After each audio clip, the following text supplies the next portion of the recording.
Hi friends, UKG annual exam maths മുൻവർഷത്തെ question പേപ്പറിൽ ചോദിച്ചിട്ടുള്ള കുറച്ച് ക്വസ്റ്റ്യൻസ് നമുക്ക് ചെയ്ത് നോക്കാം. ഈ വീഡിയോ ഇഷ്ടമാവുകയാണെങ്കിൽ ഒന്ന് സബ്സ്ക്രൈബ് ചെയ്ത് സപ്പോർട്ട് ചെയ്യണേ. First, count by tens and write the missing numbers. കുട്ടികളെല്ലാം ടെൻസിൻ്റെയും ഫൈവ്സിൻ്റെയും ടൂസിൻ്റെയും ഒക്കെ നമ്പേഴ്സ് കൗണ്ട് ചെയ്യാനായിട്ട് പഠിക്കണം. ഷുവറായിട്ടും ഈ 3 ക്വസ്റ്റ്യൻസ് ഒരെണ്ണം വെച്ച് എക്സാമിന് എന്തായാലും ചോദിക്കും. ഫസ്റ്റ് നമുക്ക് ടെൻസ് നോക്കാം. Count by tens and write the missing numbers. Tens count ചെയ്തിട്ട് അതിൽ വിട്ടുപോയ നമ്പേഴ്സ് എഴുതാനാണ് ചോദിച്ചിരിക്കുന്നത്. 10 ഓൾറെഡി ഇവിടെ തന്നിട്ടുണ്ട്. അടുത്ത മിസ്സിംഗ് നമ്പർ ഏതാണ്? 10 + 10 അല്ലേ, 20. അപ്പോൾ വിട്ടുപോയ നമ്പർ ഏതാണ്? 20.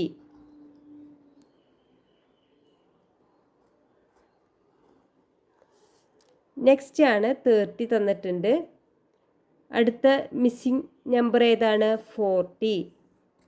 നമ്മളിതുപോലെ എഴുതണം. അടുത്ത നമ്പർ 50 തന്നിട്ടുണ്ട് ഇവിടെ. നെക്സ്റ്റ് നമ്മൾ എഴുതണം. 50 + 10 എത്രയാണ്? 60. അപ്പോൾ 10 ആഡ് ചെയ്ത് നമ്മളെല്ലാ നമ്പേഴ്സും വിട്ടുപോയ സ്ഥലത്ത് ഇതുപോലെ എഴുതണം. 10 തൊട്ട് 100 വരെ ആഡ് ചെയ്ത് ടെൻസും ഫൈവ്സും ടൂസൊക്കെ ആഡ് ചെയ്ത് എഴുതാനായിട്ടും കുട്ടികളെ പഠിപ്പിച്ചു കൊടുക്കണം. ഇനി നെക്സ്റ്റ് ചോദിക്കും, count by fives and write the missing numbers. ഇവിടെ 5 ഓൾറെഡി തന്നിട്ടുണ്ട്. ഇനി അടുത്ത നമ്പർ ഏതാണ്? 5 + 5 10. നെക്സ്റ്റ് ഇവിടെ 15 തന്നിട്ടുണ്ട്. അടുത്ത നമ്പർ ഏതാണ്? 20. മിസ്സിംഗ് നമ്പർ ഏതാണ്? 20. 25 തന്നിട്ടുണ്ട്. അടുത്ത മിസ്സിംഗ് നമ്പർ ഏതാണ്? 30. ഇതുപോലെ നമ്മൾ വിട്ടുപോയ കോളത്തിൽ ആഡ് ചെയ്ത് തെറ്റാതെ എഴുതണം. Next, count by twos and write the missing numbers. ഇവിടെ 2 ഓൾറെഡി തന്നിട്ടുണ്ട്. അടുത്ത കൗണ്ടിങ് നമ്പർ നമ്മൾ വിട്ടുപോയ ബോക്സിൽ എഴുതണം. 2 + 2 എത്രയാണ്? 4 നമ്മൾ ഇവിടെ എഴുതണം. നെക്സ്റ്റ് 6 ഓൾറെഡി തന്നിട്ടുണ്ട്. അടുത്ത മിസ്സിംഗ് നമ്പർ ഏതാണ്? 6 + 2 8. അടുത്ത നമ്പർ ഇവിടെ ഓൾറെഡി തന്നിട്ടുണ്ട്. 10 + 2 എത്രയാണ്? 12 നമ്മൾ ഈ വിട്ടുപോയ ബോക്സിൽ നമ്മൾ എഴുതണം.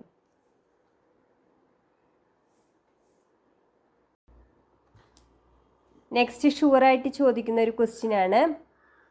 Add and circle the correct answer. നമുക്ക് പിക്ചേഴ്സ് തന്നിട്ടുണ്ടാവും. അതിൻ്റെ ഒപ്പം നമ്പേഴ്സ് 4 + 3. അതിൽ 3 നമ്പേഴ്സ് തന്നിട്ടുണ്ടാവും. അതിൽ കറക്റ്റ് ആയിട്ടുള്ള നമ്പർ ഏതാണോ അത് നമ്മൾ സർക്കിൾ ചെയ്യണം. ഇവിടെ ഇപ്പോൾ 4 + 3 ഏതാണ് ഇതിൽ കറക്റ്റ് നമ്പർ? 7. അപ്പോൾ ആ 7 സർക്കിൾ ചെയ്യണം. ഇതുപോലെ 2 കണക്കെങ്കിലും മിനിമം ചോദിക്കാനായിട്ട് ചാൻസ് ഉണ്ട് എക്സാമിന്. അപ്പോൾ എല്ലാവരും ആഡ് ചെയ്യാനായിട്ട് കറക്റ്റായിട്ട് പഠിക്കണം. പിന്നെ ഇതുപോലെ ചോദിക്കും, ആഡ് ആൻഡ് റൈറ്റ് 2 + 1.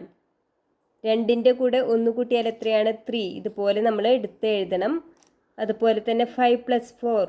5ൻ്റെ കൂടെ 4 കൂട്ടിയാൽ എത്രയാണ്? 6 7 8 9. നിങ്ങൾ വിരൽ ഉപയോഗിച്ച് കറക്റ്റായിട്ട് കൗണ്ട് ചെയ്തിട്ട് ആൻസർ ഇവിടെ ബോക്സിൽ എടുത്ത് എഴുതണം.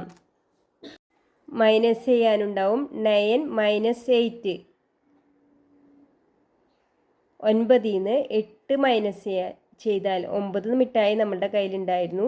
അതിൽ നിന്ന് 8 എണ്ണം നമ്മൾ കഴിച്ചു. അപ്പോൾ ബാലൻസ് എത്രയാണ്? 1. അപ്പോൾ നമ്മൾ മൈനസ് ചെയ്യാനായിട്ട് കറക്റ്റായിട്ട് പഠിച്ചിട്ടുണ്ടായിരിക്കണം. കറക്റ്റായിട്ട് മൈനസ് ചെയ്ത് ആൻസർ ഈ ബോക്സിൽ എടുത്ത് എഴുതണം. 8 - 3 5. 8ൽ നിന്ന് 3 പോയാൽ എത്രയാണ്? 5. എക്സാമിന് ഇമ്പോർട്ടൻ്റ് ആയിട്ട് കുറേ ക്വസ്റ്റ്യൻ പേപ്പറിൽ ചോദിച്ചിട്ടുള്ള ക്വസ്റ്റ്യൻ ആണ്. ടൈം എഴുതാനായിട്ട് നമുക്ക് ക്ലോക്കിൽ സമയം തന്നിട്ടുണ്ടാവും. അത് ഏത് സമയമാണെന്ന് നമ്മൾ അടിയിൽ ബോക്സിൽ എഴുതണം. അപ്പോൾ നമുക്കറിയാം ചെറിയ സൂചി 10-ലും വലിയ സൂചി 12-ലാണ്. അപ്പോൾ എത്ര മണിയാണ്? 10 മണി. അതുപോലെ തന്നെ ഈ രണ്ട് സൂചിയും 12-ൽ വരികയാണെങ്കിൽ എത്ര മണിയായിരിക്കും? 12 മണി. ഇതുപോലെ തന്നെ ചെറിയ സൂചി 1-ൽ, വലിയ സൂചി 12-ൽ. അപ്പോൾ എത്ര മണിയാണ്? 1 മണി, 1 o'clock. ഇതിൽ ചെറിയ സൂചി 3-ലും വലിയ സൂചി 12-ലാണ്. അപ്പോൾ എത്രയാണ് സമയം? 3 o'clock. നെക്സ്റ്റ് നമുക്കൊരു ക്ലോക്ക് തന്നിട്ടുണ്ടായിരിക്കും. അതിൽ സൂചികളൊന്നും ഉണ്ടായിരിക്കില്ല. നമ്മൾ അടിയിൽ അതിൻ്റെ സമയം തന്നിട്ടുണ്ടായിരിക്കും. ആ സമയത്തിനനുസരിച്ച് നമ്മൾ സൂചികൾ ക്ലോക്കിൽ വരയ്ക്കണം. Draw the minute hand and hour hand on the clock എന്നാണ് ക്വസ്റ്റ്യൻ ചോദിക്കുക. അപ്പോൾ ഇതിൽ 3 o'clock. 3 o'clock എന്ന് പറയുമ്പോൾ നമ്മൾ ചെറിയൊരു സൂചി നമ്മൾ 3-ലേക്ക് ഏരോ ഇട്ട് കൊടുക്കുക. അത് കഴിഞ്ഞിട്ട് 3 o'clock ആവണമെങ്കിൽ ഏതിലേക്കും കൂടി ഇടണം? 12-ലേക്കും കൂടി നമ്മൾ വരയ്ക്കണം. 12-ൽ നമ്മൾ വലിയ സൂചി വരയ്ക്കണം. ഇതാണ് 3 o'clock. അതേപോലെ തന്നെ ഇവിടെ ഏതാണ്? 7 o'clock ആണ് ചോദിച്ചിരിക്കുന്നത്.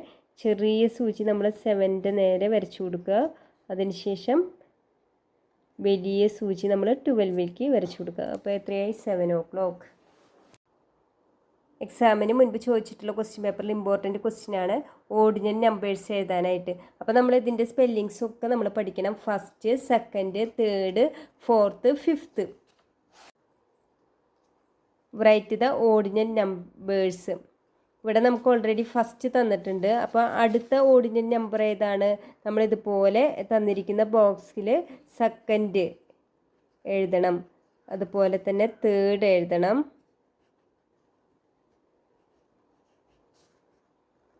4th എഴുതണം. ലാസ്റ്റ് 5th എഴുതണം. ഇതിൻ്റെ സ്പെല്ലിങ് കറക്റ്റായിട്ട് ഓർഡറിൽ പഠിച്ചു വയ്ക്കണം.